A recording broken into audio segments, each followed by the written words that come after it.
O eternal and almighty God, from whom all power and wisdom come, we are assembled here before thee to frame such laws as may tend to the welfare and prosperity of our province. Grant, O merciful God, we pray thee, that we may desire only that which is in accordance with thy will, that we may seek it with wisdom and know it with certainty and accomplish it perfectly, for the glory and honor of thy name and for the welfare of all our people. Amen. We acknowledge we are gathered on Treaty 1 territory and that Manitoba is located on the treaty territories and ancestral lands of the Anishinaabe, Anishin, Inuak, Dakota Oyate, Dene Sulene, and Nihithuwug nations. We acknowledge Manitoba is located on the homeland of the Red River Métis. We acknowledge northern Manitoba includes lands that were and are the ancestral lands of the Inuit. We respect the spirit and intent of treaties and treaty making and remain committed to working in partnership with First Nations, Inuit, and Métis people in the spirit of truth, reconciliation, and collaboration. Good morning, everybody. Please be seated.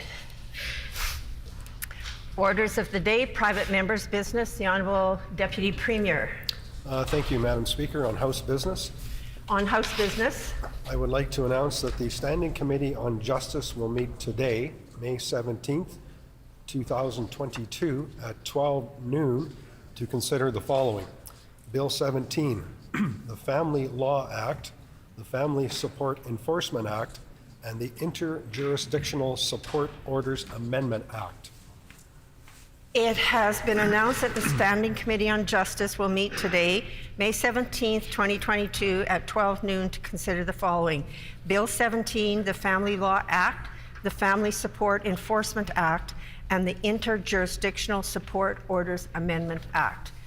The Honourable Deputy Premier, or the Honourable Minister for Mental Health and Community Wellness. Thank you, Madam Speaker. Will you please call for third reading this morning from 10 o'clock to 10:30 or earlier if the debate is finished, Bill 223, the Ukrainian Heritage Month Act, and from 10:30 to 11 o'clock, Bill 205, the Filipino Heritage Month Act. It has been announced that the House will consider concurrence in third reading of Bills 223 and 225, with the Bill 223, the Ukrainian Heritage Month Act, going from 10 to 10:30 or sooner if it's finished, and concurrence in third reading of Bill 205, the Filipino Heritage Act Month, from 10:30 to 11. So I will therefore call concurrence in third reading of Bill 223, the Ukrainian Heritage Month Act. The Honourable Member for La Vérendrye. Thank you, Madam Speaker. I move, seconded by the member for Kildonan River East, that Bill number 223, Ukrainian Heritage Month Act, reported from the Standing Committee on Social and Economic Development, be concurred in and now be now read for a third time and passed.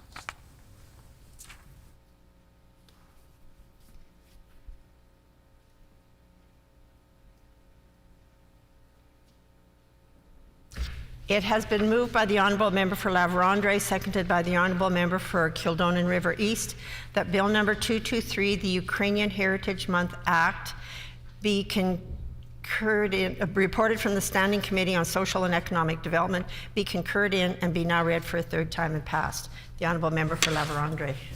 Thank you, Madam Speaker.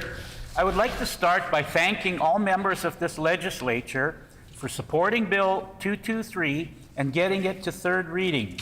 I also look forward to seeing it pass third reading in about 20 minutes or so. It is an honor to be in this chamber today speaking at third reading of Bill 223. This bill proclaims the month of September as Ukrainian Heritage Month. Madam Speaker, the first official Ukrainian immigrants, Vasyl Ilynyak and Ivan Pilipyu, arrived in Canada on September 7, 1891. Soon after, many more Ukrainians made their way to Canada and to Manitoba. Since 1891, there have been a number of waves of Ukrainians immigrating to Canada and Manitoba. Today, Manitoba is home to more than 180,000 people of Ukrainian descent.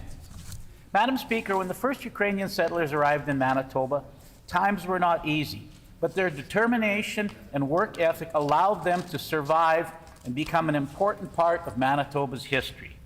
Manitoba is a province with rich culture from many countries, and Manitobans of Ukrainian descent have left and continue to leave a historic mark on our province, and their contributions span communities across Manitoba and are reflected in our economic, political, social, and cultural life.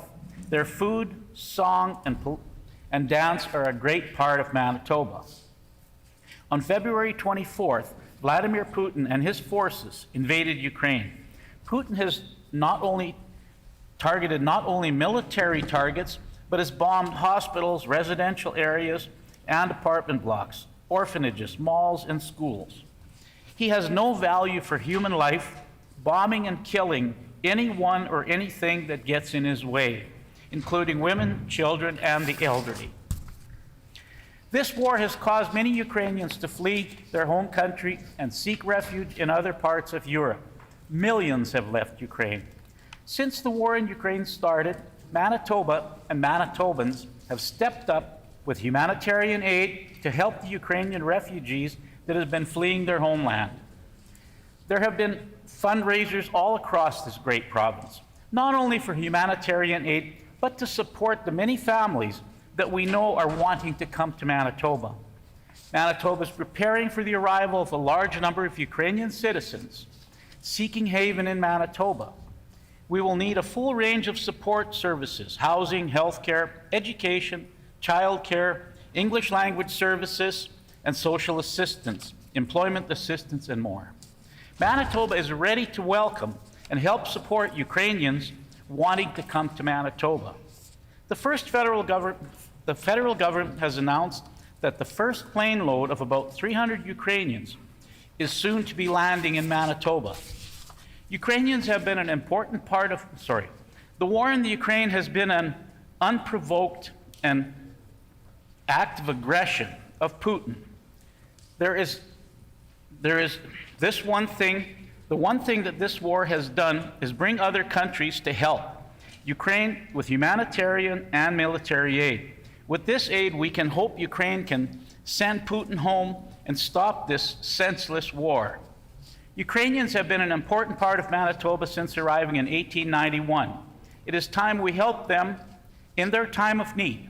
Thank you. Slava Ukraini.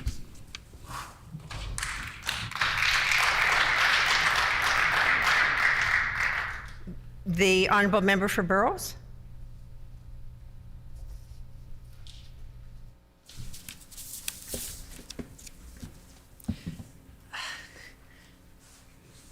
It was not me for this bill, actually. Okay, that's fine then. The Honourable Member, was there a member from opposition wishing to speak? If not, I will go to, the Honourable Member for St. John's. Thank you, Madam Speaker. We are pleased to support the member's bill for Ukrainian Heritage Month. I think that everybody in this chamber has been paying attention and understands the gravity of what's happening right now in Ukraine. I think the world is really paying attention to what's happening in Ukraine. And it is, every day when you get up in the morning and you go to read the newspaper and you read online the things that are going on right now in Ukraine under Putin's attack, illegal attack, unwarranted attack, archaic attack. I mean, really, who in 2022 still attacks another sovereign country? And yet that's where we are today. And, as the weeks have gone on, here we are, we see more and more atrocities that I think for many of us, our minds can't even understand the atrocities that are going on in Ukraine. Outright slaughters of innocent people, the rape of women and children, the torture of women and children. It is quite something to behold what is happening to our global relatives. And I know that everybody in the chamber here has either family or friends or community members here in Manitoba that are our Ukrainian relatives and that we feel very close and feel an affinity for, particularly in this moment in time. You know, once again, our NDP caucus stands with Ukraine and hopes that this is going to end. I hope that this is going to end today, because it is quite disheartening, quite discouraging to see these things still occurring in 2022. And so on behalf of our NDP caucus, we do say miigwech to the member for bringing forward this really important bill. I think that the timing for this bill is certainly needed. It's certainly poetic for us to have this bill and to acknowledge all of our Ukrainian relatives here in Manitoba and certainly across the street, across the seas. Miigwech, Madam Speaker. The honourable member for Kildonan River East. Thank you, Madam Speaker. First of all, I would like to thank my colleague, the MLA for La Vérendrye, for introducing this bill.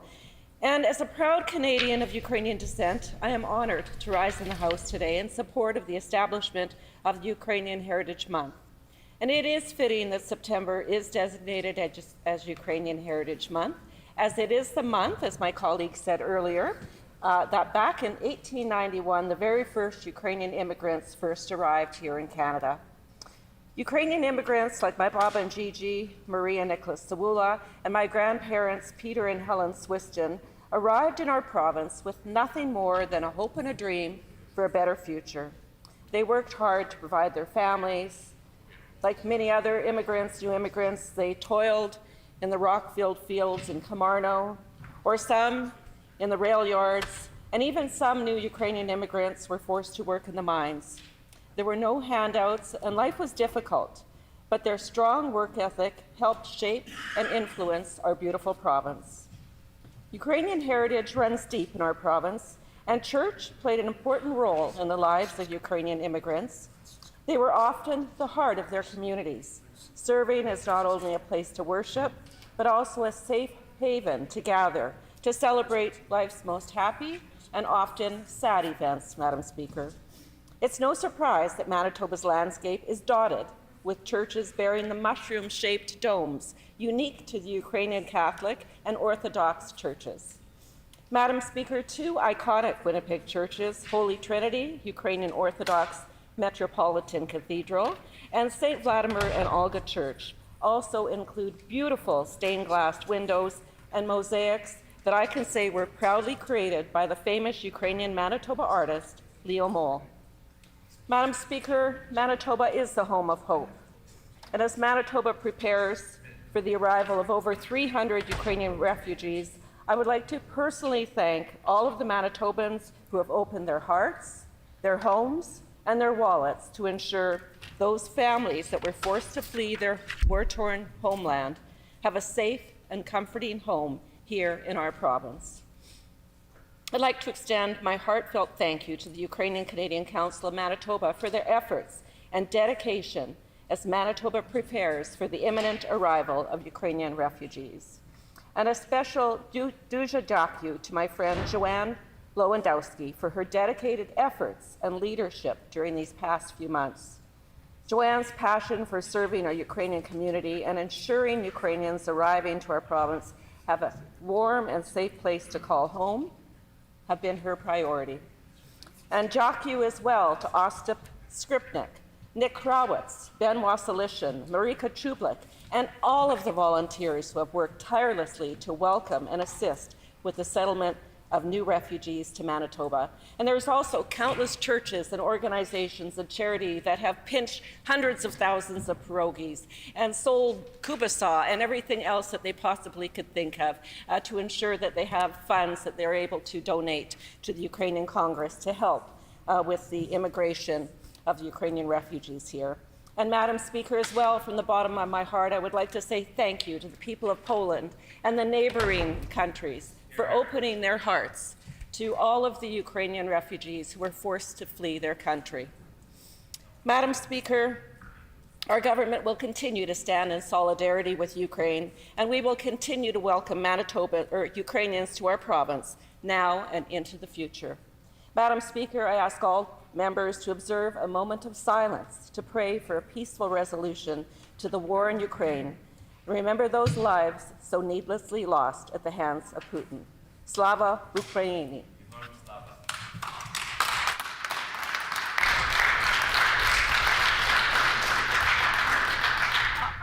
Is there a leave for a moment of silence at this point, or would you prefer that we had all speakers speak first, and then we will have a moment of silence prior to calling the bill? Is there leave for a moment of silence at the end?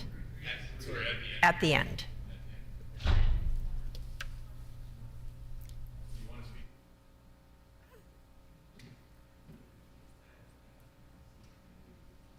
The honourable member for Fort Garry. We're on the okay. So I was going to rise, but if you want to speak, I think now. All right, fair enough. Thank you. All right. First of all, I think I want to acknowledge the member from La Vérendrye for shepherding this bill through the House. It's not easy to pass things in this legislature, whether you're an opposition member or a backbench MLA. And anytime a colleague is able to do so, I think it should be recognized and celebrated as a professional achievement. So I certainly want to recognize the member of La Vérendrye and ensure that he gets properly recognized. It's certainly been an honor serving with him for these past few years. He certainly is a member that conducts himself with grace and honor. And I think he can actually be a role model for this House, somebody who sort of rises above sort of petty daily partisanship. That being said, we're not just MLAs in this House, and when we enter this building, we tend to be symbols for the communities we come with. And it's an expectation, I think, for MLAs that we are voices for those many communities that we're connected to, and it's in fact probably a solemn duty for us. So in my position as the MLA for Fort Garry, which has absolutely been an honor, but I also come to this building as a member of the Ukrainian Manitoba community, member of a cultural and religious minority. And a minority which has been discriminated against in Manitoba, in Canada, and has been a victim of laws that have been put in place that have actually targeted my community. So when we talk today about Ukrainian heritage, we can't always just talk about the good stuff, the pierogies and the music and the folklorama and the socials. We also have to talk about the not so good stuff, because that's also part of our collective history. As many members of this House know, we are on the grounds of what was once a concentration camp where Ukrainian Manitobans were held at gunpoint for the simple crime of being Ukrainian, and that simple crime let their loyalty to this country be suspect. They had Ukrainian schools before the 1916 election, and Ukrainian was taught in our public schools for decades. And in 1916, this legislature banned the teaching of Ukrainian in our public schools and didn't allow it until almost the 1960s, where it was a crime to teach Ukrainian in our public schools. Ukrainian children would get assaulted by their teachers for having the temerity of speaking Ukrainian in a public schools. We had Ukrainian citizens who'd been citizens for 20 years, stripped of their citizenship, denied the right to vote, and deported because they were Ukrainian. On these very grounds of the legislature, there were book burnings of Ukrainian children's school books, because that was a threat to the larger society. And of course, Ukrainians in the labor market were always the last hired and the first fired. We have a statue on these legislative grounds honoring a white supremacist, somebody who went on to be an elected official in the Alberta legislature as an MLA and brought in a eugenics-based law that saw for decades the forced sterilization of Ukrainian and Indigenous women. So I think it would be a great dishonor to the sacrifices of our ancestors, not only to celebrate the good stuff, but also to sort of brush aside some of the struggles that minority communities have had in Manitoba. And I have a hard time understanding how members of this government, including some of those who share heritage with me, who can support some of the initiatives of this government. And I'm just going to give a few examples. This government brought in a tax on immigrants to the Professional Nominee program. And this is targeting vulnerable newcomers, people who are economic refugees. And this creates a significant barrier from many people from the poorest of countries who come to immigrate here for a better life, like our predecessors had done before them. They did not have a head tax when they came to Canada. So how many Ukrainians who are settled here now would have been barred from coming here if such a tax was in place? We cannot enjoy the benefits of living in Manitoba. We cannot enjoy the benefits of living in Manitoba by slamming the door on others who are to come after us. We have to look only at the Pallister-Stephenson government's approach to health insurance for international students. It's a main source of our immigration into this country.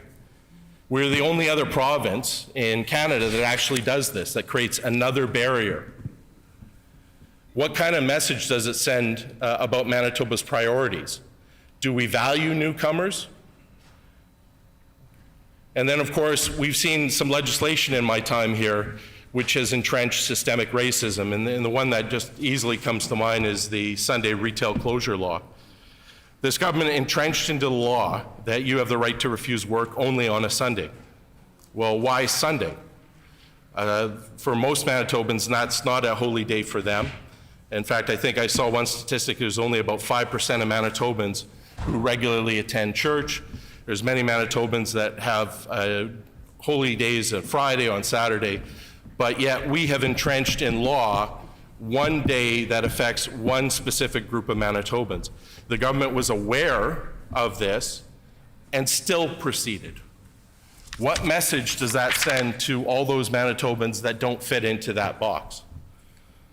So sadly, what we're seeing here with this bill is performative politics from this government. This government wants to be seen to be doing something without actually doing anything. Real progress is often difficult, it's often messy, it takes time and energy, and most importantly, it takes money. And that's something this government does not want to do. It doesn't want to invest in Manitobans. And right now is a good example because the Ukrainian community actually has needs. We are facing an existential crisis where our ancestral homeland is under attack, where there is a colonizing government that is denying the legitimate existence of the Ukrainian people. That reaches deep into the Ukrainian Canadian psyche, and it is a struggle that we're very much engaged in. And we just have to look at the Ukrainian community's request to be part of the solution here in Manitoba. This is a government that refused to provide a meeting between the Ukrainian Congress and myself. They're prepared to wrap themselves in the Ukrainian flag, but they are not prepared to give meaningful supports to refugees. So I'm hoping that when we pass this, that we actually give some meaningful life to this act and not just celebrate it with pierogies, but with real action, with real needs of our community. Thank you. The honourable member for River Heights. Madam Speaker, Manitoba Liberals, we support this bill, and we look forward to September being a time to recognize, to celebrate, and to honor Ukraine and the contribution of people who have come from Ukraine. And there are many, I think about 180,000 in Manitoba. And people from Ukraine are living and working all over Manitoba. They are living and working in all variety of occupations, public and private. They are making an incredible contribution to our province. Ukraine is a part of who we are in Manitoba, and we want to celebrate that and recognize it. At the same time, we want to recognize the difficulties that Ukraine has been through, the incredible struggles at the time of the Holodomor, the incredible struggles that are happening right now with the war between Ukraine and Russia. It is a tumultuous time at the moment. We are doing everything that we can as individuals, as a province, as a country, to support Ukraine and Ukrainian people.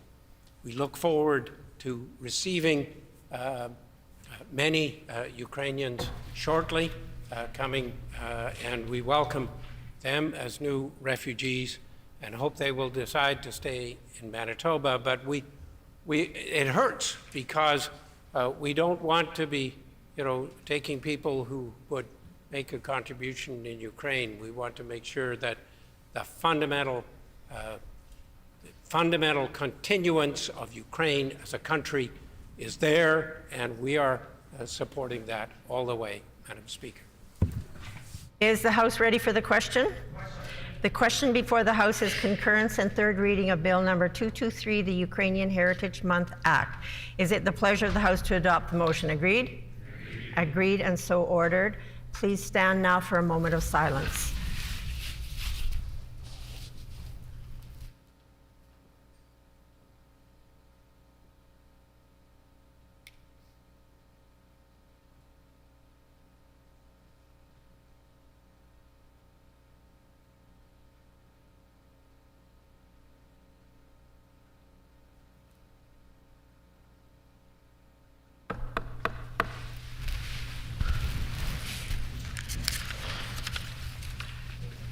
We will now move to concurrence and third reading of Bill number 205, the Filipino Heritage Month Act.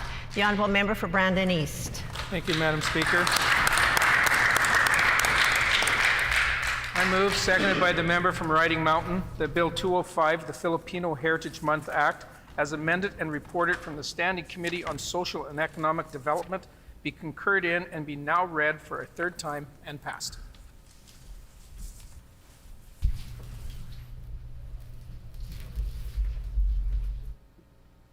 It has been moved by the honourable member for Brandon East, seconded by the honourable member for Riding Mountain, that Bill number 205, the Filipino Heritage Month Act, as amended and reported from the Standing Committee on Social and Economic Development, be concurred in and be now read for a third time and passed. The honourable member for Brandon East. Well, thank you again, Madam Speaker. And I won't take long this morning, but I do want to thank, as in the previous bill, when we talk about third readings coming to this House, it's because of the collaboration and the work of everybody in this House. And I want to thank all members of this House for supporting this bill to come to third reading. We had an interesting time when we reached out and had our public input on the bill during after second reading or during second reading, and it became quite obvious that all members of this House are really proud of the fact that Manitoba is built on immigration. And when we look at that, and I really have to give a shout out to my colleague, the Minister of Advanced Education, Skills and Immigration, for originally bringing this bill forward. And as the process moved on, obviously with his movement into a role, a ministerial role, the bill was passed along to the member who is now the Minister of Sport, Culture and Heritage. And so I guess when you say third luck's a charm, to me, third luck is not luck, it's an honor. To stand in the House and recognize the culture of Manitoba, which is immigration. If we look at the number of immigrants coming into Canada, that's what Canada's all about. My great-grandfather came over 132 years ago. And when we look at the Philippine community, we can look at starting back in, I believe it was 1950, in the 50s anyways, when the Philippine community started making Canada their home.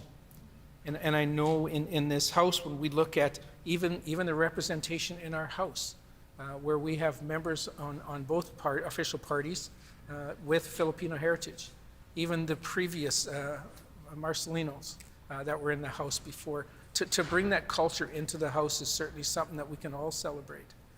I know I was very pleased to have members of the Brandon Filipino community in my office during our break week.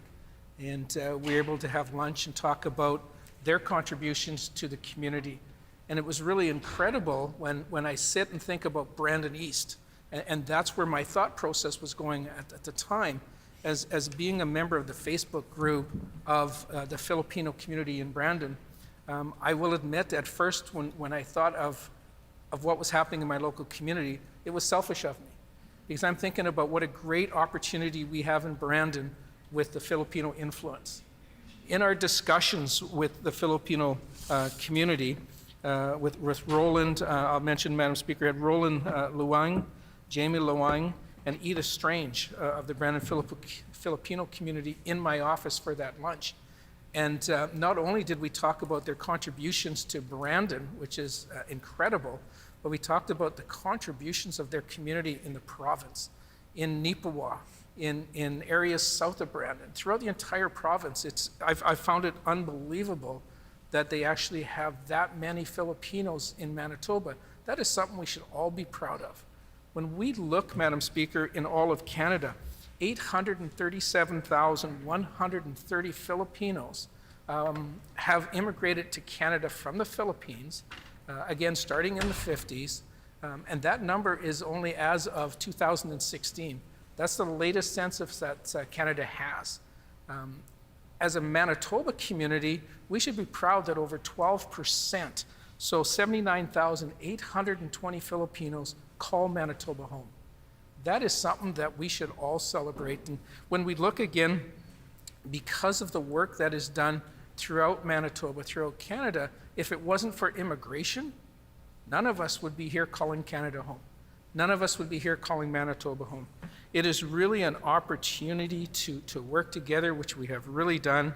And saying that, I really want to thank the member from Notre Dame to come forward and help with this bill. She held her own consultations as well, provided some great feedback when we met, and even helped adjust the bill a little bit as we made an amendment to the bill based on the input that she had gathered from the Filipino community during her meetings. So it shows that there is an opportunity to work in a nonpartisan way for the betterment of all of us in Manitoba and all those that were in this House to serve.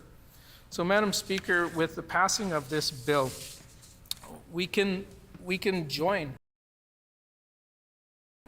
And we're all Manitobans, so let's call them all family. I do believe that they already have a celebration planned on June 12th for another heritage event within the Filipino community. So it is only fitting that we pass this bill and recognize June as the Philippine Heritage Month Act. It is something that I look forward to celebrating with all my friends in the Filipino community, and not just in Brandon East, but throughout the entire province. And I welcome all of my colleagues in the House to reach out to their Filipino organizations and celebrate with them. And even put it out there so that we're all aware of it, so that we can all get together and celebrate. And I thank you very much for this opportunity, and I look forward to celebrating Filipino Heritage Month at the end of this debate. Thank you.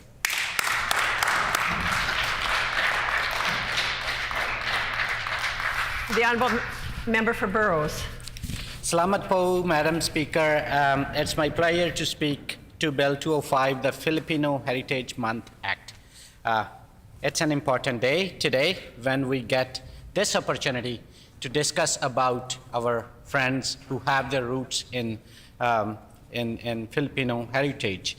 As it has been recently said in the chamber that almost 80,000 Manitobans call themselves proudly of Filipino origin, it's very important for us to recognize their culture, their contribution to not just to Manitoba, but also to our great country, Canada. So this bill, Bill 205, proclaims the month of June of each year as Filipino Heritage Month. And it's May now, and we look forward to this bill to be passed and become the law before June, I think. And there are already celebrations going on. People are planning to celebrate. There are so many events listed on social media where we all would get a chance to get together and know more about Filipino culture, network with members of Filipino community. Filipino community members are here since years. It was in 1950s when they started coming, and they have been supporting various fields in Manitoba, to be specific, and to be general in Canada. They have been working in the field of health. They have been working as nurses, healthcare aides, doctors, lawyers, teachers, factory workers, even in the food industry, not just in this city, but also in Brandon, Nipua. I see so many people in Steinbach who are of Filipino origin. When I was working in Manitoba agriculture, we had a frontline workers team of 11, and I had 2 colleagues of Filipino origin, and I got a chance to work with them, to eat with them, to talk to them about their culture. They love their language. They are proud of their heritage. All of us are. And they have and they continue to support, build Manitoba in various ways. But the thing that we need to understand is that during the pandemic, Filipino community members have been disproportionately impacted by the pandemic due to various reasons. We've been asking this government to release race-based data related to COVID.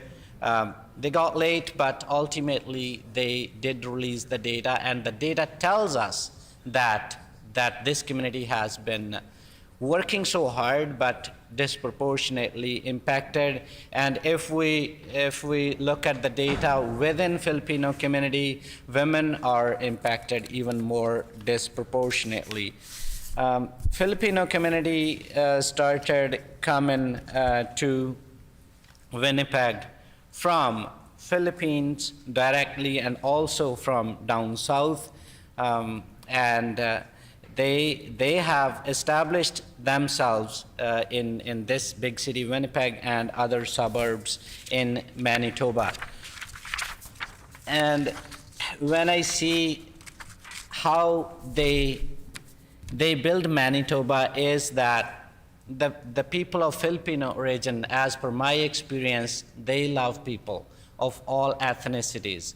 I got a chance to campaign with so many people of Filipino heritage during my election campaign, and they simply love people. They were so much welcoming and supportive to each other and everybody around.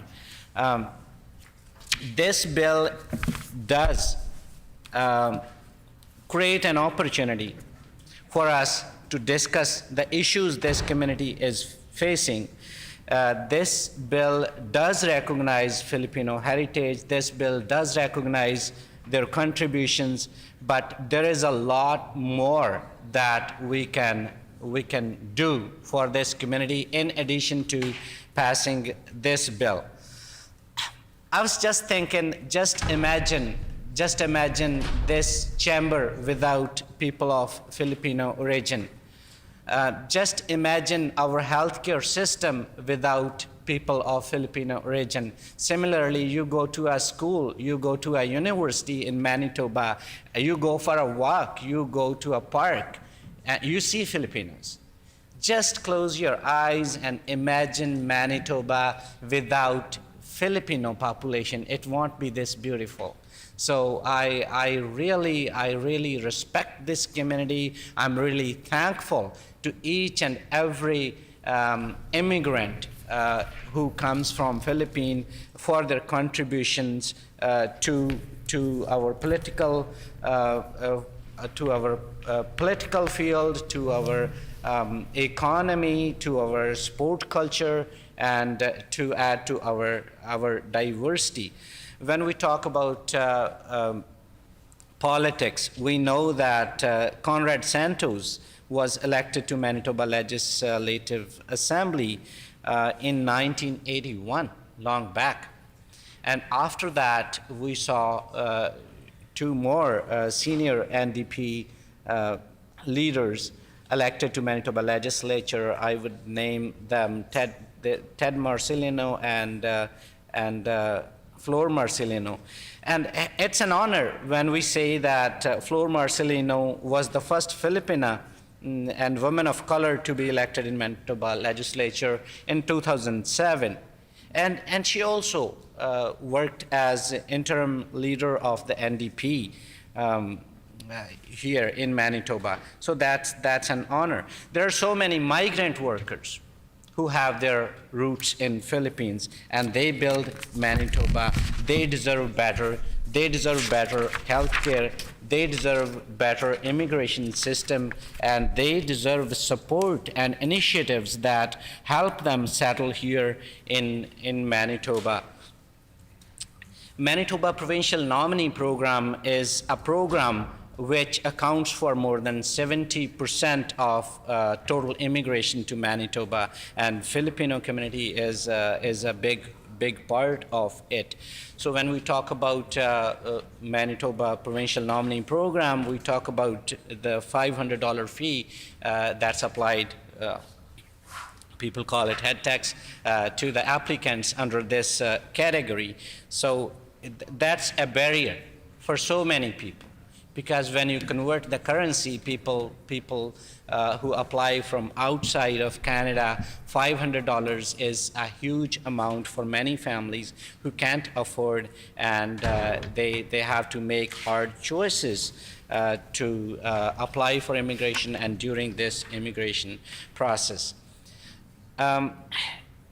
The money collected by this fee amounts to be $5 million, and it was committed by this government that only this money would only be used for benefit of the people, immigrant people. But the data tells us that only $3.1 million was earmarked for newcomers. It's unfortunate because that money comes from immigrant communities, and it should be used for those purposes.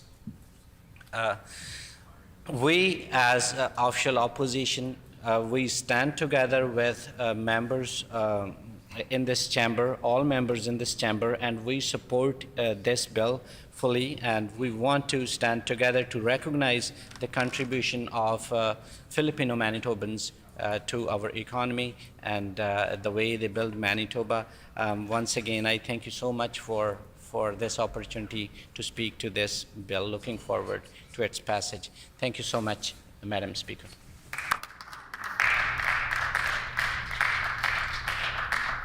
The Honourable Minister of Advanced Education, Skills and Immigration. Thank you, Madam Speaker. I just got back from Booth College, but want to come here and put a few words on the record for Bill 205, the Filipino Heritage Month Act.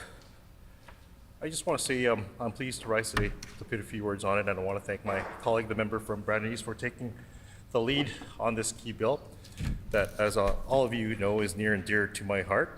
So let me begin by saying that very happy that we've come to agreement now that we're in the third reading, so that bill will finally recognize and give Manitobans the opportunity to celebrate the valuable contributions of Filipino people in the social, economic, political, and cultural fabric of Manitoba.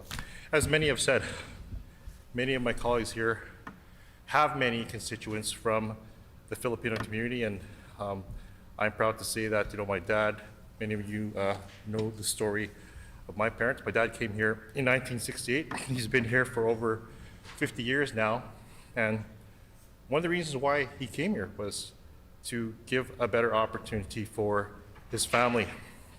For myself, I was born in 1972. Next week, I'll turn 50. And I know I always mention the story of my sister who was born in 1970, and her birth certificate still says St. Boniface, Manitoba, because at the time, St. Boniface was not part of Winnipeg at the time. Like I said, I'm very proud that this bill will be come into fruition and be an official bill to recognize the Filipino community in Manitoba, that I'm very, very proud of. Very proud of. I recently attended the forum for the Manitoba Filipinos Teachers Association this past Saturday with colleagues from Central Park, Notre Dame, and the member from Transcona. One thing I did mention was that one of the teachers there, who I call Tita, Auntie in Filipina, told me a few years ago the way a community has influence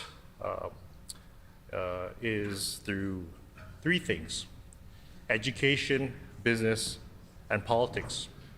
When it comes to education, we know that there are many Filipinos in the education field, many teachers, many who are now vice principals and principals. But as the member from St. John's has said, we need more elected officials from certain communities, and in this case, school trustees and people in this House and people in the House of Commons, which I'm very proud to add to the fact that, the first Filipino member of Parliament came from the province of Manitoba, Dr. Ray Pactacan, who to me is a great mentor for me. I look up to him. The other one was business, she had mentioned. Tita Gemma mentioned business, and as the founder and president of the Manitoba Filipino Business Council, I came here. I was born in Winnipeg, and I know my parents were laborers. After high school, I actually joined the military first. I served for 10 years, and after serving my country, I decided to go back into university and take my business degree at Railroads University. Moving back to Manitoba in 2001 because, my wife, both sets of our parents were here. My daughter, who's now going to be 21 years old, we want to come back here because of family, because Manitoba, as I've said time and time again, is the home of hope, and it's achieved a lot of positive results for my family and I. And one thing that I can say is I'm very proud that our community has a lot of our Filipino community has a lot of has influenced the greater Manitoba community in a sense where many businesses from the Philippines have actually built a foundation here. We have these big brands such as Jollibee, Seafood City, and not only servicing our Filipino community but our non-Filipino communities. I mean, you go across this province like I did last week when I went to the Parkland region, Nipawin, and Brandon. You see the large influx of Filipino immigrants in these communities. The Catholic churches do not survive if there is a huge influx of immigrants going to Nipawin. I met many of them at the High Life plant where they gainfully employ many people because of our successful Manitoba Provincial Nominee program, a program that the PC government created back in 1998 that has welcomed many many Filipinos. When it comes to politics, we've heard it already before. The first MLA in Canada was from Manitoba, the late Dr. Conrad Santos, who used to be the MLA for Burroughs. I mentioned the first Filipino member of Parliament, Dr. Ray Pactican.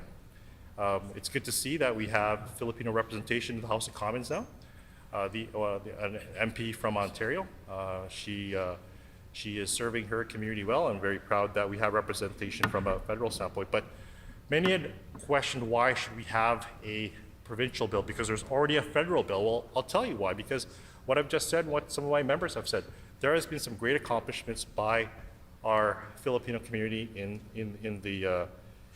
politics. As a member, my good friend from Burroughs has said, the former member for Logan, Ms. Flor Marcelino, was the former interim leader for the official opposition and an MLA for many years. So as a community, we are very proud of that, regardless of your political stripe. I was very proud prior to going to politics that we had that representation. So we have been an envy, Manitoba has, compared to the other provinces because of the representation we've had at the higher levels when it comes to politics. And I'm very proud, obviously being in the roles that I've had as the Minister for Economic Development and Jobs and now as the Minister for Advanced Education, Skills and Immigration. We know that immigration is a crucial enabler, especially now with the labor shortage across our province and across the country and globally.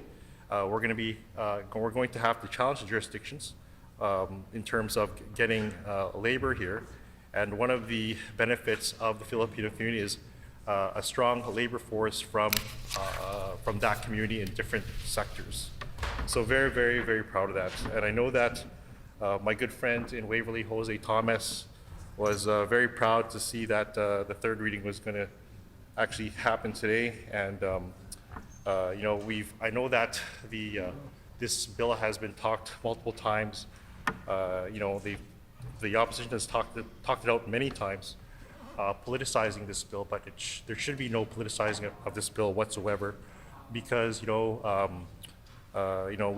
actually had a member from their side actually second this bill. And the thing is, it's very good that finally they've come around to recognize the contributions of our Filipino community. Very proud of that. Very proud that the member for Brandon East has actually, taken over this bill from the Minister of Sport, Culture, Heritage, which I initially passed it on to him. And you know what? We continue to be the home of hope, and very proud, again, as a Filipino Canadian representing this government, that this bill will finally come to fruition. Order. And finally, that the NDP has come around in approving this bill. Thank you, Madam Speaker. The Honourable Member for River Heights. Madam Speaker, it is a joyful and exciting day that we will recognize the Philippine community in Manitoba and dedicate the month of June as Philippine Heritage Month. Over the last 6 decades, tens of thousands of people have come from the Philippines to Manitoba, and that has made a big difference and a big benefit to our province. I've had the chance to work and spend time with many people in the Philippine community, including with Dr. Ray Pactican, where we worked together at the Children's Hospital and later in Ottawa as members of Parliament. He and many others have provided extraordinary contributions to our province. A number of years ago, I had the opportunity to visit the Philippines and to have an opportunity with Kevin Lamoureux and with the MLA for Tyndall Park to meet many people in the Philippines and to see the interest that they had in Manitoba and Canada and in the potential of coming here to live and to work. People in the Philippine community have made an extraordinary contribution to healthcare, to agriculture, to education, and to many other areas in Manitoba. I have participated in many celebrations of Philippine independence. I've attended gatherings of the Philippine business community, Philippine nurses, Philippine communities from different parts of the Philippines in different parks in Winnipeg, and have enjoyed learning about people like Jose Rizal, who made an incredible contribution early on to the independence of the Philippines. I thank the MLA for Brandon for his initiative. It is an important one and one that can bring us all together to celebrate together the Philippines and the Philippine people who have come to Manitoba have made a big difference. In diversity is our strength. In developing relationships personally and individually, we have built strength here. We are improving trade, we are improving Manitoba, and we're contributing to a better and more congenial and cooperative planet. Thank you, Madam Speaker. I look forward to this being passed and moving forward. Thank you. Is the House ready for the question? The question before the House is concurrence and third reading of Bill number 205, the Filipino Heritage Month Act. Is it the pleasure of the House to adopt the motion? Agreed? Agreed, and so ordered.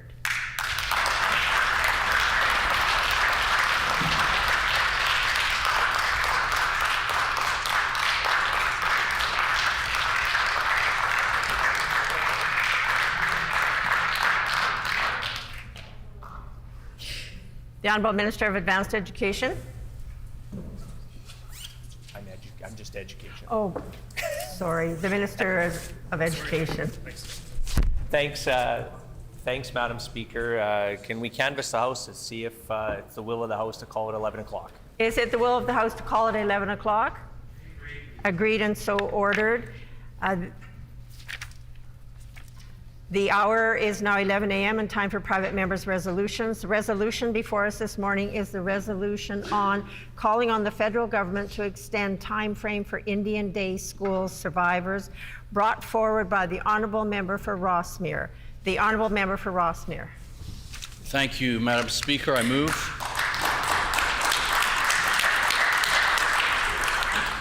I move, seconded by the member for La Vérendrye. Therefore, be it resolved that the Legislative Assembly of Manitoba call on the federal government to consult and listen to impacted First Nation peoples in order to extend the time survivors and their families have to file a claim to be eligible for the Indian Day School settlement.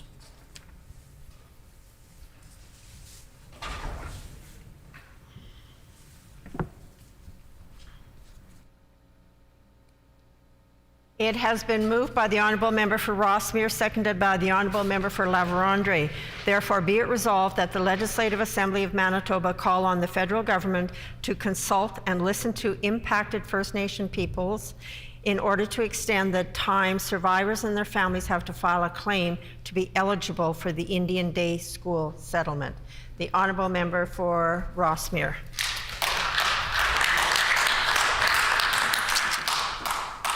Thank you, Madam Speaker. It is an honour to rise to bring this resolution forward this morning, calling on the federal government to extend the deadline to apply for the federal Indian Day School class action lawsuit brought forward by the late Gary McLean, himself a day school survivor, but one man who represented, and in one sense still does, an estimated 200,000 Indigenous people who attended Indian day schools. I just want to take a moment at the start of this time to honor the memory of Gary. I met him several times. I was always impressed by his demeanor, his cheerfulness, his advocacy. He was a classy man, and I have nothing but respect for him. I didn't know that he was involved. I didn't make the connection until afterwards that he was the person behind the initiative this morning. But I remember him fondly, as do many on all sides of this chamber. So I certainly want to honor him today. I also want to honor his relatives, some who are with us today in the gallery, as well as the grandmothers who are here. And I want to note for the record, they refer to themselves not as survivors, but as thrivers. That is the attitude of some who have gone through the horrendous experiences that we are talking about this morning. And I think that is an inspiring example for all of us that they would call themselves thrivers and not embrace the label of survivors, though that's not to condemn those who might. And I'll talk about that in just a few moments. I want to honor them. I want to honor my friends Robert and Bev McLean, also Peter and Sheila Yellowquill. Sheila's unable to join us this morning. I'm grateful for those people who I've spoken with. Some of them are true friends. We've eaten together, we've spoken together, and we talk from time to time as well. So we're here discussing really inadequate remedies for things that should never have happened. I'm sorry that we even have to talk about these things.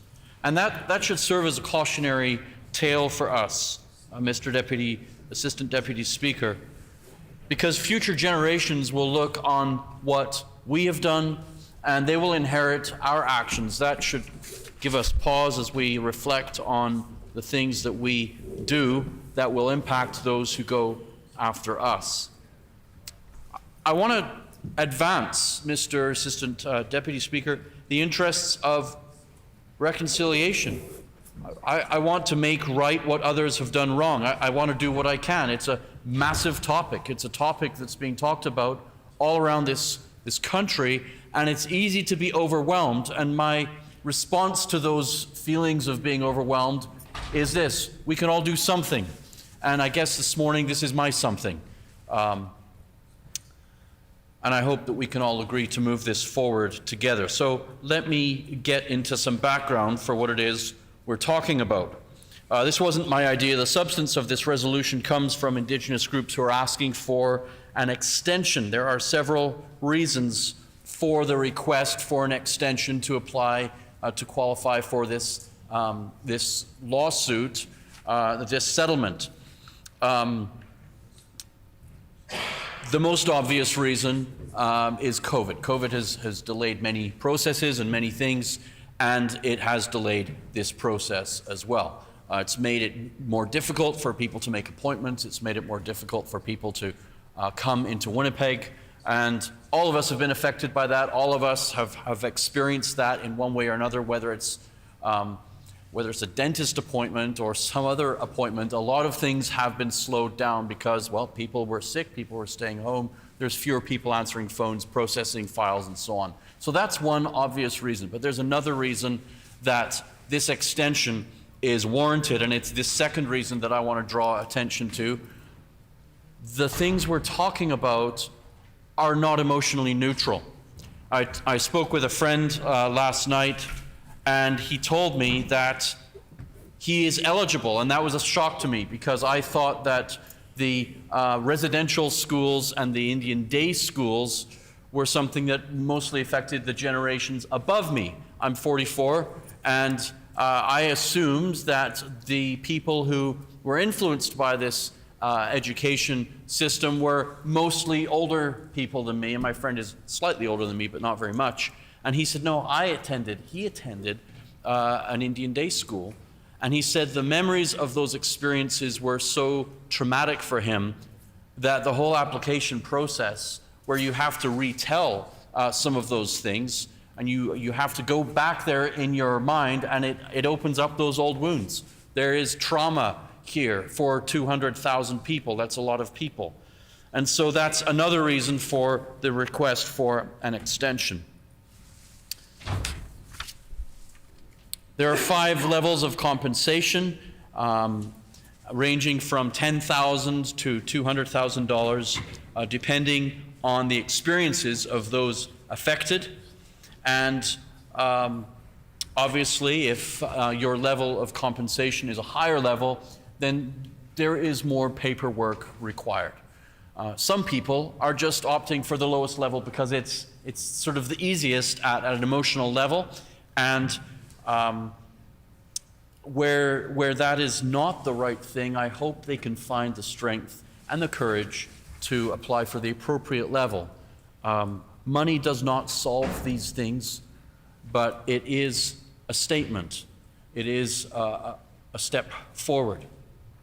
So what were Indian day schools? Well, many of us know about residential schools. They were overnight, we might say boarding schools, where children left their families and went many times to a totally different place, stayed overnight. And residential schools have been in the national conversation at some length. Now, the Indian day schools were places that people went to, and then they would come back to their families at the end of the day. It was the same ideology. There were similar abuses. There were similar wrongs.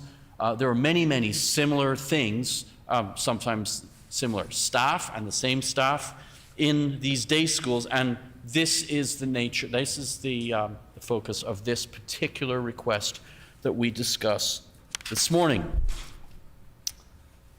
About 200,000 people attended these day schools between the 1860s and 1990. There were about 700 of these schools in Canada and 115 of them in Manitoba. The impetus for this resolution comes from the Assembly of First Nations, who passed a resolution on this issue in December of last year. The AFN represents over 900,000 people in 600 First Nation communities. It's guided and supported by chiefs from each member of First Nation, along with other Indigenous representative groups. And in December of last year, the chiefs in Assembly passed a resolution regarding the McLean Federal Indian Day School settlement and calling for funding for assistance and an extension until July of 2023. The current deadline is July of this year, so they're requesting a one-year deadline. Children who attended these schools, as I've mentioned, faced cultural, verbal, physical, and sexual abuse. And Indigenous communities were not given a say in the operation and curriculum of the schools.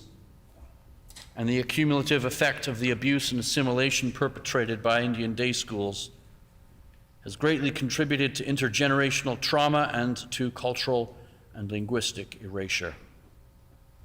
In 2009, Gary McLean, a survivor himself, began a class action lawsuit to achieve justice and compensation for Indigenous people who were forced to attend these schools. He was successful, and there was a settlement, as I've mentioned, with various levels of compensation and a $200 million legacy fund to support some commemoration projects.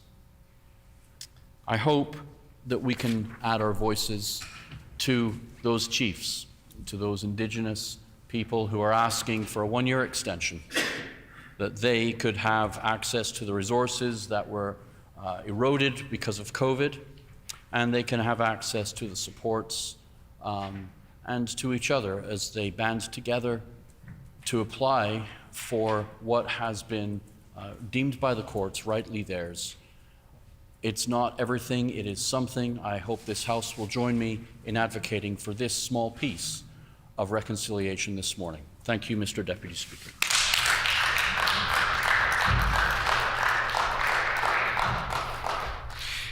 A question period of up to 10 minutes will be held, and questions will be addressed in the following sequence. The first question may be asked by a member from another party. Any subsequent questions must follow a rotation between parties. Each independent member may ask one question, and no question or answer shall exceed 45 seconds. The Honourable Member for Kiiwetinoong. Thank you, Mr. Deputy Speaker.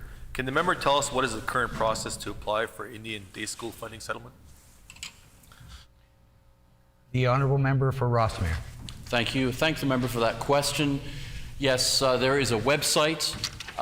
If you Google Indian Day Schools settlement, you will find a website. The process is outlined on that website. The various forms and processes are explained there, and on the surface it looks fairly straightforward. Gathering the required documentation is not always as simple, and certainly at an emotional level it's much more complicated than that, especially when we consider what people are remembering, what they're talking about, and what they are reliving as they fill in those documents. The honourable member for McPhillips. Thank you very much, Mr. Deputy Speaker, and I thank the member for bringing in the resolution today. And I'm wondering if the member for Ross here could share with the House and all legislators the importance of this resolution that we're debating at this time. The honourable member for Rossmere. Thank you. I thank the member for that question. I think this is an important resolution because it's something we can do. It's something that's accessible to us this morning. It's a step on the journey towards reconciliation. We often say things like reconciliation is not a photo op, it's not a one-time thing where we say, there, we've done it. It's a series, it's an attitude. It's a posture towards building relationships and sending messages consistently and over a long time. I hope we can send that message this morning. That's certainly my heart in this, and I think it reflects the hearts of many in this chamber as well. The honourable member for Kawatnuk. Can the member share with the House what kind of collaborative efforts his government has made with the federal government on this matter? The honourable member for Rossmere.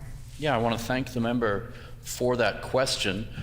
Certainly, there's ongoing conversations with the federal government on this and numerous other matters.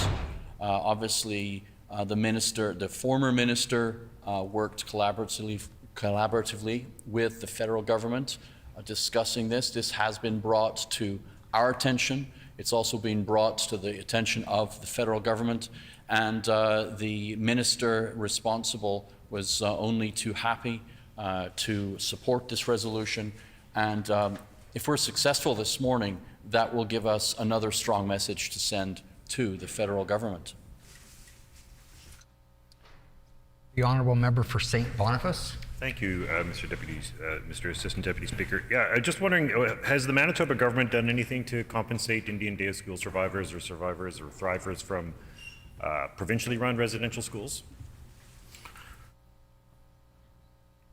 The honourable member for Rossmere. I want to thank the member for that question. It's a very good question, and I'd be certainly open to being corrected if my information is inaccurate. It is my understanding that although the province did run some of the schools, it was a federally funded and a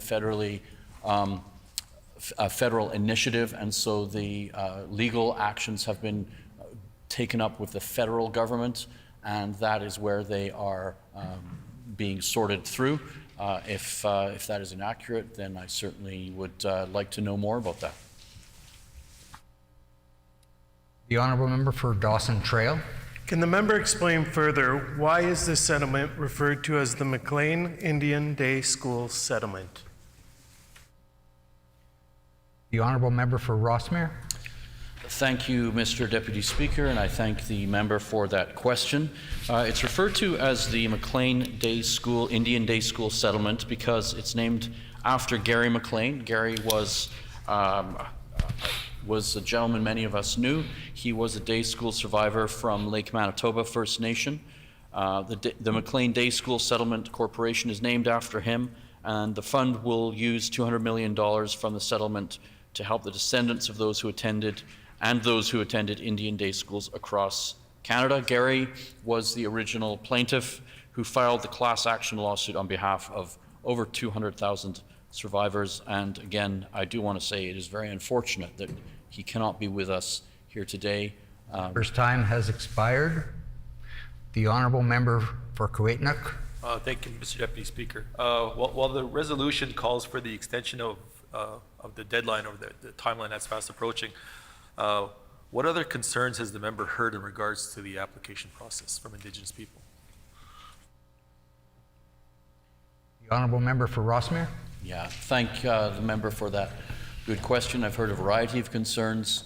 As I've mentioned in my speech, certainly COVID was obviously a concern, but there are many concerns that are multiplied by that as well. This is not an emotionally straightforward process for many people who are affected. Some of the documents are not always straightforward to access. Someone described this to me as like writing a university essay in order to qualify for this compensation, and that's not a straightforward thing. This concern is shared by the Indigenous groups, which I mentioned, and so I do so to echo the concerns that they have raised and brought forward themselves. The honourable member for Dawson Trail. Can the member talk a little bit more about why he brought forward this resolution? The honourable member for Rossmere. Thank you, Mr. Deputy Speaker. Thank you to the honourable member from Dawson Trail. I'm bringing this forward because I want to do something that is a step on the path to reconciliation. I don't just want to pay lip service to it. I want to do something, and this is a something that I can do. This is a something that we can do. It's not going to solve all the problems or answer all the questions, but it is a statement we can make this morning that is in solidarity and that echoes concerns and statements that have been made by Indigenous groups across the country and also by those here in our own province. The honourable member for Kuwait-Nook. As I'm sure the member is aware, or hopefully he's aware, that there's been a lot of challenges along the application process.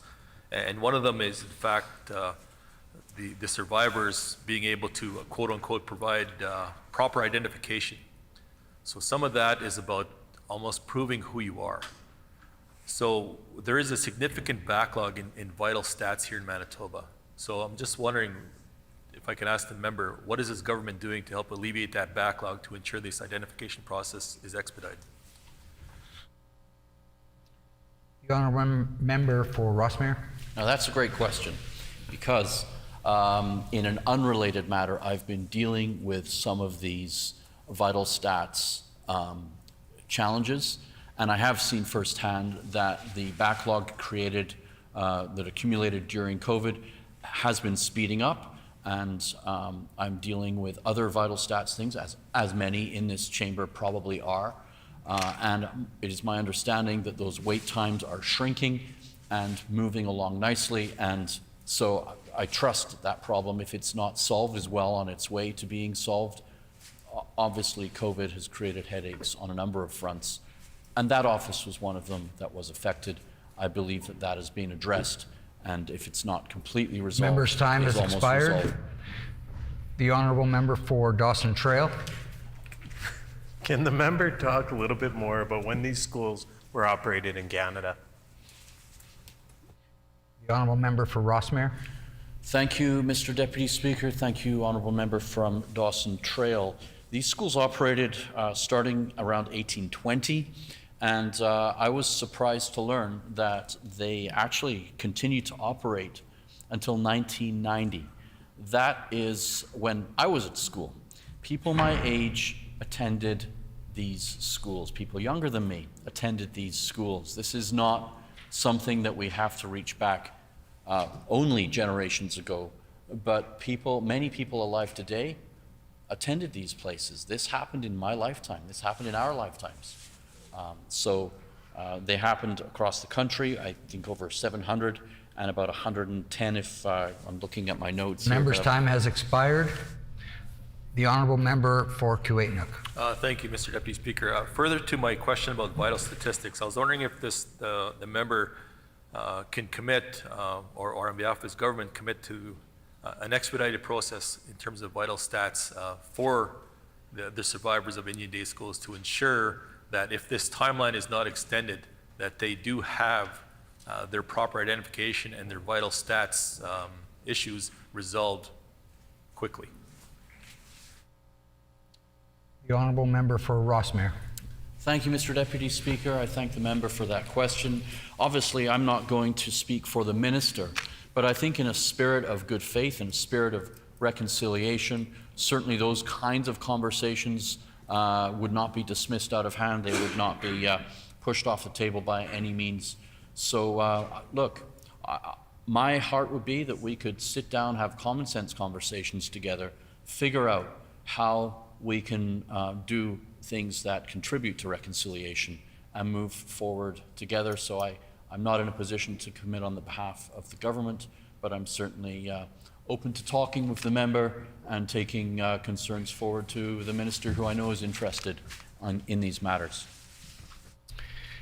Time for questions has expired. Debate is now open. The honourable member for Kuwait-Nook.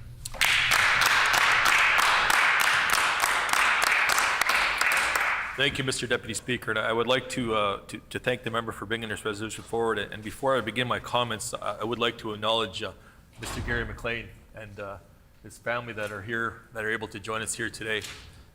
His family being able to join us here today is a true testament to just his true will and his true want to survive. I personally knew Gary. We had crossed many boardrooms, many ceremonies, many different instances in not only in Winnipeg, but in the communities, including my own community in Hollow Water, where he was able to attend. He was around a number of different functions in First Nations territory and First Nations ceremonies. He was very passionate. He was a very passionate advocate for his people. He had a very infectious smile. He was very proud of his smile, his language, and his culture. Everything that the day school and the residential school system meant to eliminate. So he was very proud of who he was. And he drove that and mentioned that every single opportunity he could.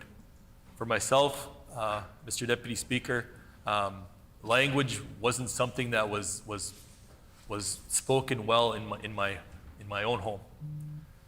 So having a person like Gary show the importance and talk about the importance of what that meant to his family, what that meant to his community, was a great inspiration, and it's a great inspiration to us all. And I stand here and I say thank you, miigwech, to his family for sharing Gary with us for all that time.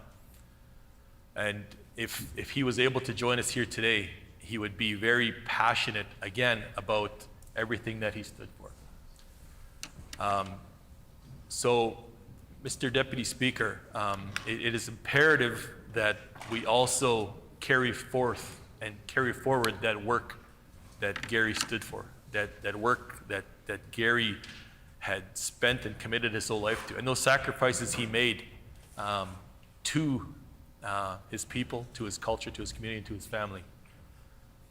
So when we bring forth this resolution, it really takes more than just one person. It takes more than just one community. It takes society in general. So, Mr. Deputy Speaker, it's also a little disheartening that this resolution is meant to call on somebody else to do something. Manitoba also has a responsibility, Mr. Deputy Speaker. Manitoba also has this responsibility to Indigenous people, not only in Manitoba but across Canada, to do their part. Not just to simply point the finger and say, Canada, you're dragging your feet. Canada, you could do more. As Manitoba and as the Manitoba government, we could also do more. In one of my questions earlier, I just simply asked a question about vital statistics, because I believe that is very important.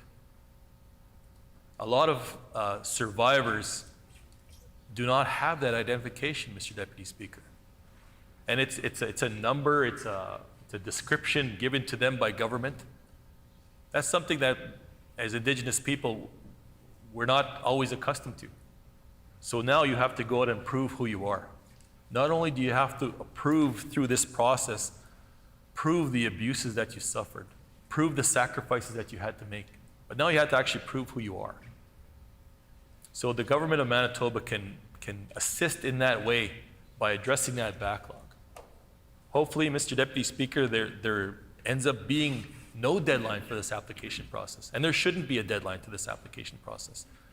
But by the standard that's there today, if this deadline still existed, and this deadline is something that's concrete, that's very unfortunate for one, but at the same time, Manitoba should be doing everything they can to, in fact, help survivors do this process and complete this process in a timely way. It's very difficult, Mr. Deputy Speaker. It's not simple where a survivor can come in and, well, come to my office, let's have an appointment, and let's fill out this application. That's something that's done over a 1 hour meeting or a half-hour meeting. This is a life-lived experience. And Mr. Deputy Speaker, you're now being asked to even tier that experience. You want more money? You tell us this. You want more money? You tell us that. That's re-traumatizing the victims, re-traumatizing Indigenous people, having to relive that experience that Indigenous people will do not want to forget, do not want to put that behind, do not want to sweep that under the rug, because that's something that's carried forth. The attempted assimilation and extermination of a culture and a people, that's something that needs time. So this process, Mr. Deputy Speaker, is a process not designed by Indigenous people. It's not designed by community people. And that's where that needs to go. So this government can also assist in that way. When I spoke a couple weeks ago in a motion, Mr. Deputy Speaker, I spoke of my uncle Alec, who was a survivor. And to this day, even though he had passed on for a couple of years, his family is still going through that trauma. His family is still going through this application process. And Mr. Deputy Speaker, the comments that I hear consistently and the comments that I hear regularly from community members, my own family members, is that government is waiting for me to die. Government is waiting, so there is nobody left to raise this issue. So there is nobody left to speak on my behalf. So there is nobody left to raise this issue, so to truly deal with the intergenerational impacts that come about. And that's unfortunate, Mr. Deputy Speaker, because this is part of Canada, this is part of Manitoba, and this cannot be forgotten. So there can't be deadlines in place, there can't be obstacles and barriers put in place to make it more difficult. This needs to be made easier. And the government of Manitoba can make that easier. There's numerous steps, but they have to have that will. They have to have that will and that desire to do what's right, to do something in the true reconciliation for Indigenous people here in Manitoba. And Mr. Deputy Speaker, when I spoke a couple weeks ago, used a lot of the phrases that are out there is stories. We need survivors to tell their stories. They're not stories, they're lived experiences. And it's not something being made up. It's not something that somebody's just saying for the sake of saying it. It's a lived experience that survivors have gone through, that their families have gone through, and now their children and their grandchildren are going through.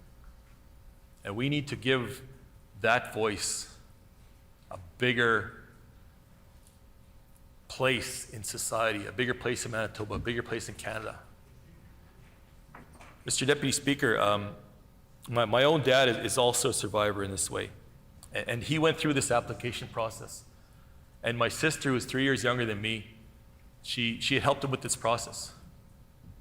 And it was very difficult. And I know, he knows, she knows, that he only told her a portion of what he went through because he wanted to protect her from that experience. He wanted to protect her from having to live and having to carry that. And it was very difficult to get him to share some of that information. And I know for a fact he didn't share it all.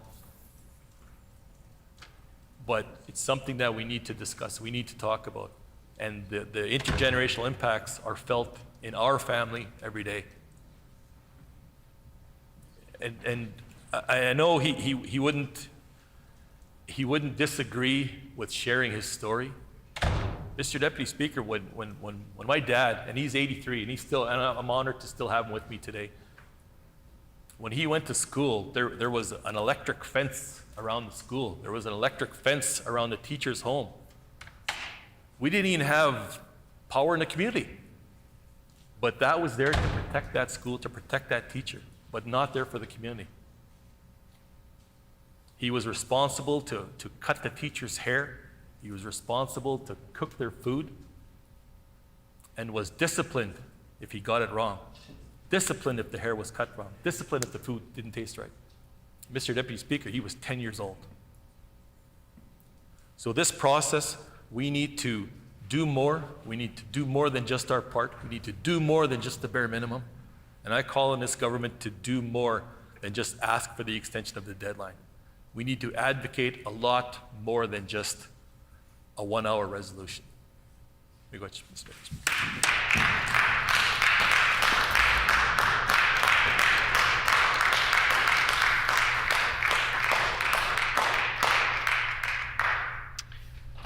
The Honourable Member for McPhillips. Thank you very much, Mr. Deputy Speaker, and it is indeed my honor to rise and put a few brief words in support of my colleague's resolution.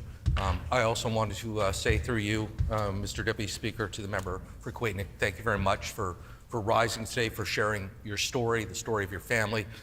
It is through that interaction that we identify each other not as political adversaries, but indeed as human beings who are all on this journey together. And I agree with much of what the member for Quaitnick said.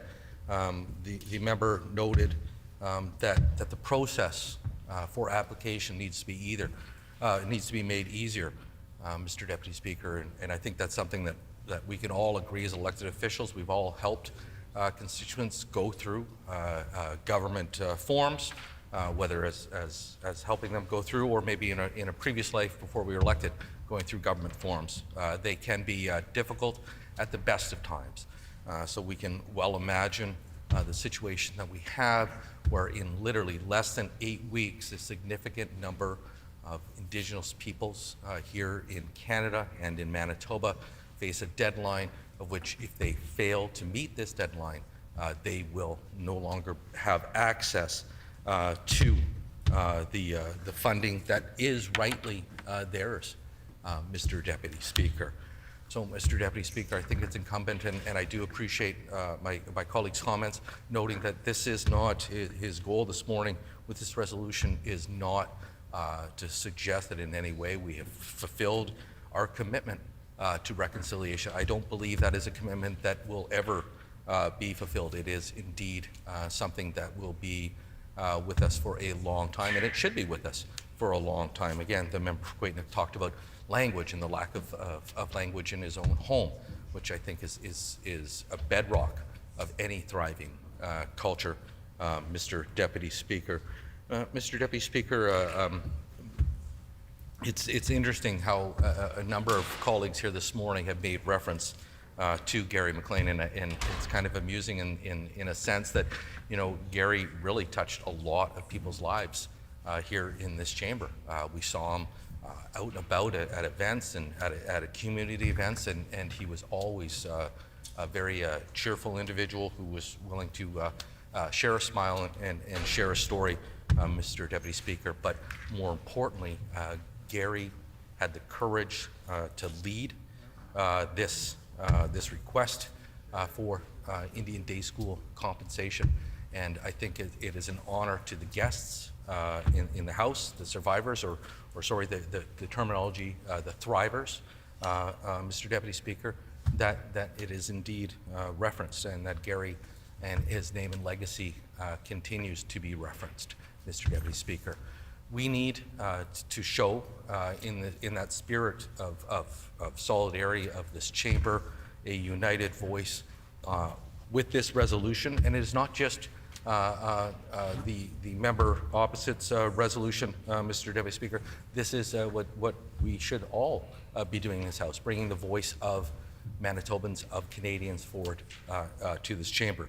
So, I mean, we just referenced, Mr. Deputy Speaker, that just in December of 2021, the Special Chiefs Assembly, the SCA, passed a resolution calling for an extension to the deadline for the day school survivors to July 2023, Mr. Deputy Speaker. And again, it is not my role and it's not my place to suggest what an appropriate extension would be.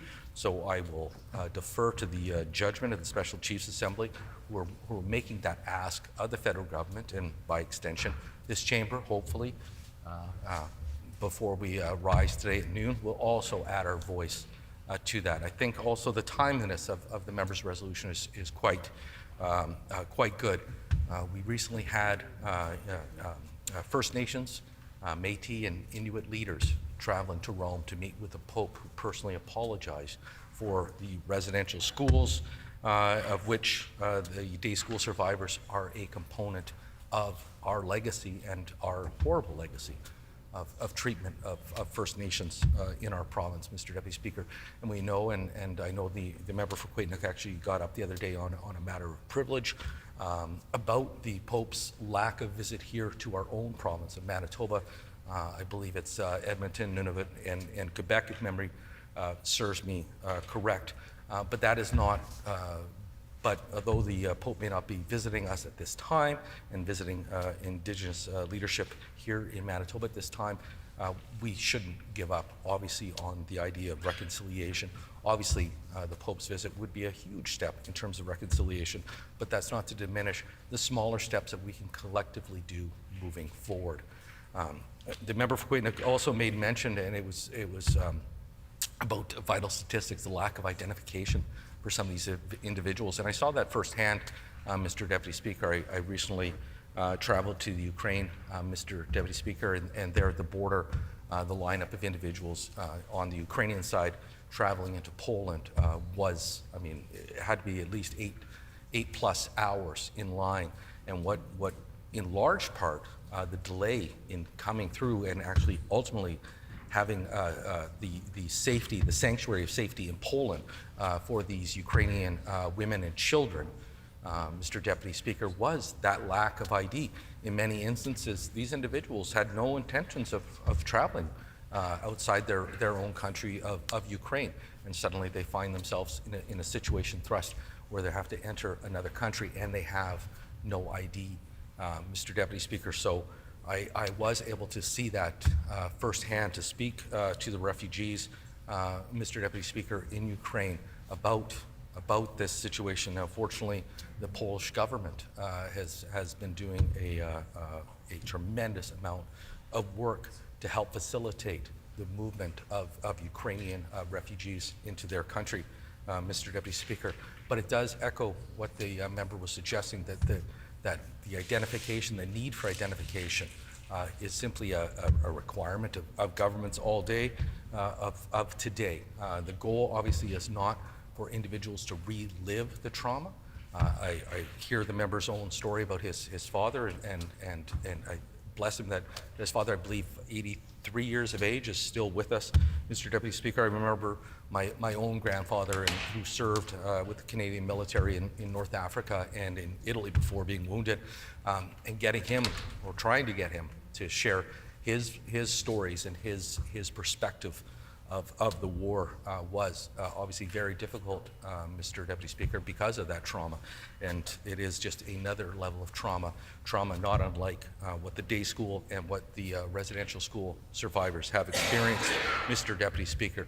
So I do believe, in the spirit of what we've seen this morning, Mr. Deputy Speaker, we've seen a unanimous passage of the two bills this morning, Mr. Deputy Speaker. I do believe that in the spirit of reconciliation, that as noted by my colleague, that this is not intended to be the be-all and end-all.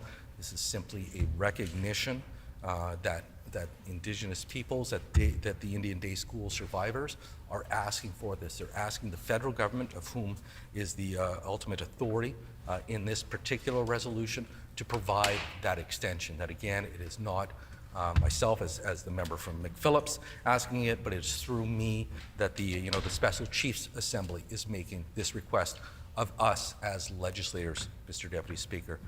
So with those brief comments, I encourage members to support the Indian Day School survivors or thrivers, that we send that message, that united message to the federal government, that an extension is warranted and is necessary, Mr. Deputy Speaker, and I look forward to that unanimous passage of this resolution this morning. Thank you very much, Mr. Deputy Speaker, and thank you to the thrivers that have joined us today to share their story and their support. Thank you.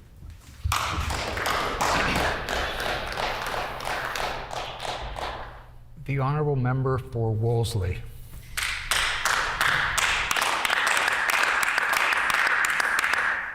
Thank you, Mr. Deputy Speaker. I really appreciate the opportunity to speak on this resolution, calling on the federal government to extend the time survivors and their families have to file a claim to be eligible for the Indian Day School settlement. The Manitoba NDP caucus recognizes that the legacy of colonizer day schools in Canada and in this province has had a lasting impact on survivors and their descendants. The history of day schools is part of this legacy of ignorance, disenfranchisement, abuse, racism, assimilation, and genocide, which has systemically stolen languages, cultures, traditions, and faiths from Indigenous people. Canada's long history of abuse and neglect occurred in these institutions in what was ultimately a policy of forced assimilation and cultural genocide of Canada's Indigenous people.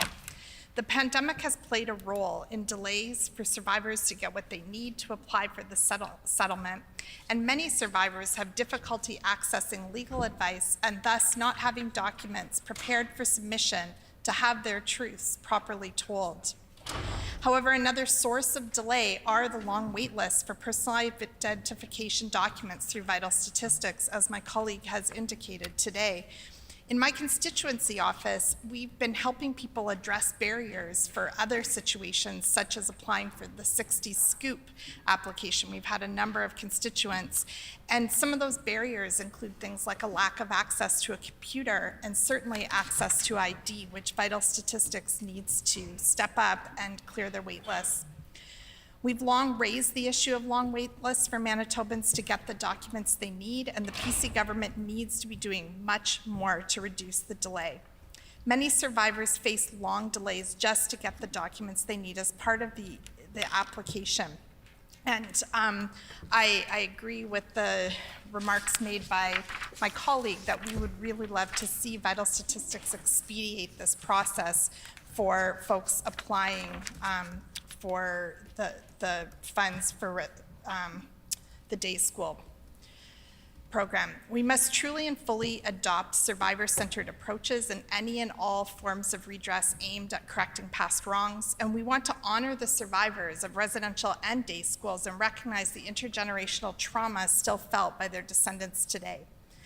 As stated, approximately 200,000 Indigenous children were forced to attend federally operated day schools, Indian day schools in every province and territory from the mid-1800s until 2000, as part of a really intentional, deeply racist assimilation plan.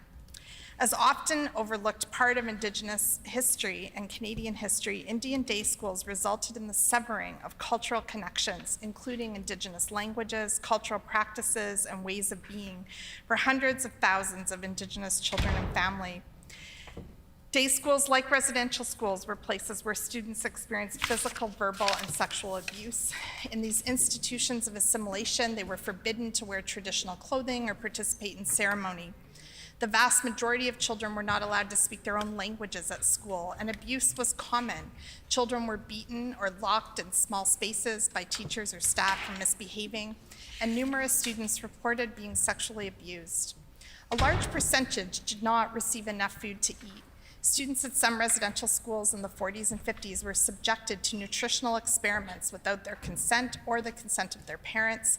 These unethical studies were approved by various federal government departments and conducted by leading nutrition experts. They included restricting some students' access to essential nutrients and dental care in order to assess the effects of improvements made to the diet of other students. Poor living conditions and malnutrition meant many became sick with preventable diseases such as tuberculosis and influenza, and thousands of children died from malnutrition, abuse, disease, or neglect in these schools, in both day schools and residential schools. Day schools were the government's first attempt at assimilating Indigenous children into colonial society, but not the last. And as reported by the TRC in 2016, officials expanded day schools into a boarding school system to reach more children. I also want to acknowledge the family of Gary McLean, who are present in the gallery. Gary McLean died before the class action settlement was finalized, but we have honored him here today. After July 13th, 2022, survivors of Indian Day schools will no longer be allowed to resubmit or modify the level of compensation they're seeking under the legal settlement for harm suffered while attending the federally operated schools. The national class action is the first of its kind and seeks compensation for the damages and abuse suffered by all day school students who were forced to attend and were excluded from the Indian residential schools settlement agreement. First Nation chiefs have initiated the demand for this extension for Indian Day School settlement applications so survivors can get support during the process, which has become even more difficult during the pandemic. The revealing of the graves of thousands of Indigenous children on the grounds of the former residential schools, beginning with the 215 children at the Kamloops Residential School, has had a profound impact on most people living in this country. Prior to the revolution at the Kamloops Residential School, the National Center for Truth and Reconciliation had previously stated that Indigenous children had died at residential schools. In fact, we shouldn't have been nearly surprised as most people were in this country because the stories had already been told.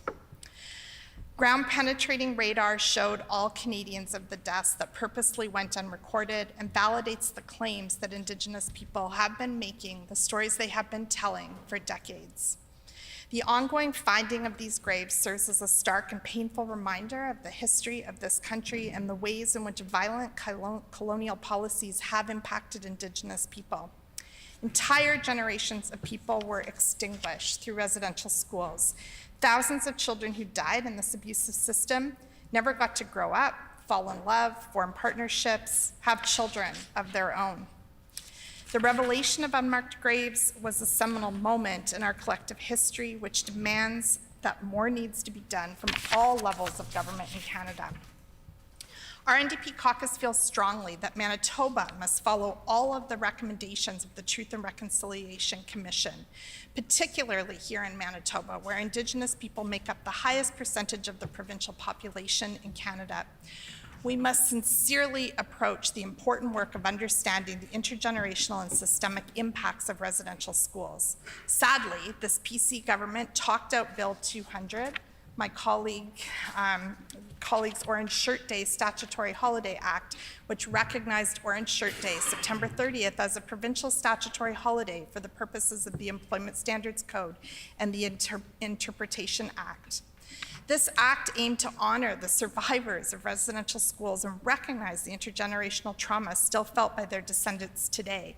It aims to educate Manitobans on the long history of abuse and neglect that occurred in these institutions and what was ultimately a policy of forced assimilation and cultural genocide of Canada's Indigenous people. Although we're not able to change the injustices of the past, we must all work together in this House and in this province to heal our relations with Indigenous people. And part of this includes combating ignorance and racism through education and fostering tolerance through respectful dialogue in hopes that we don't repeat the mistakes of the past. We know that the Auditor General released a report last month talking about the province's failure to develop a strategy for reconciliation efforts, despite being required to do so. So at the very least, this government has to move forward and address those gaps, those very important issues. The Auditor General surveyed Indigenous leadership, and 94% said the province had not been respectful in their interaction with Indigenous people. This must change. When Premier Heather Stephenson was sworn in last November, she said one of her top priorities would be to repair the province's relationship with Indigenous people and communities. So the NDP calls on the government to carry forward with that commitment. Instead of continuing to move backwards, Manitobans want to reconcile and build relationships with Indigenous people that are just and equitable. I will support this resolution, as the colleagues on this side of the House will, because it is a small first step towards healing the harms of the past. But in order for this resolution to have meaning, the government must also address the backlog in vital statistics. Thank you, Mr. Deputy Speaker.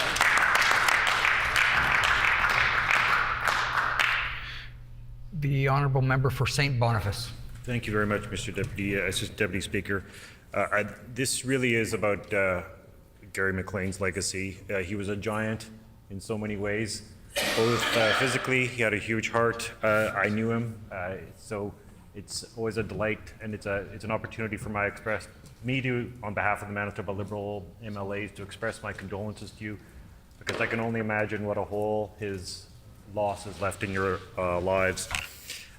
We have been in touch with the federal government and the minister to see whether this can happen. There are challenges because the council, apparently, who have the independent council, is the individual who's set this deadline, but we will work to urge the government to make that change. And to just build on some of the comments of the members for Kiiwetinoong, I think it is important that we recognize that it is not just for the federal government, but it is for the Manitoba government as well to address these issues, in part because federally funded the residential schools and day schools were funded by the federal government, but they were run not just by churches, but also by the provincial government. And that has never really been acknowledged or addressed. But it's essential because we're talking about the legacy both of residential schools, the 60 Scoop, day schools, and CFS over the last many decades. These are all causes of intergenerational trauma and pain, and making it right is all part of what we need to do in terms of reconciliation. So we will be supporting this resolution. We hope this will pass, and we hope that we will succeed in ensuring that Gary's legacy is continued and respected, and that day school survivors and thrivers have the opportunity to get the compensation they deserve. Thank you so much.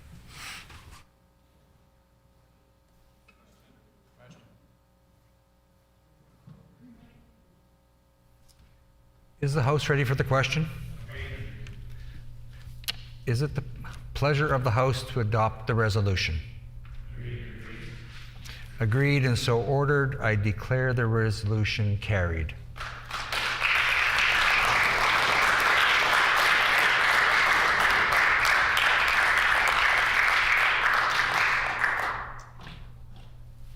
The honourable member for Rossmere.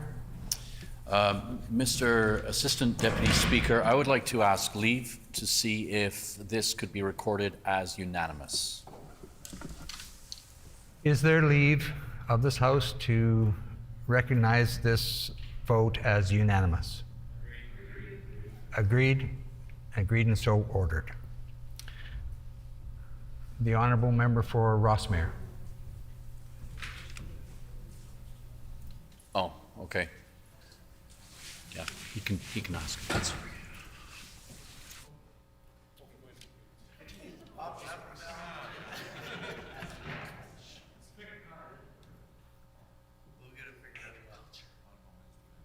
The Honourable Minister of Agriculture.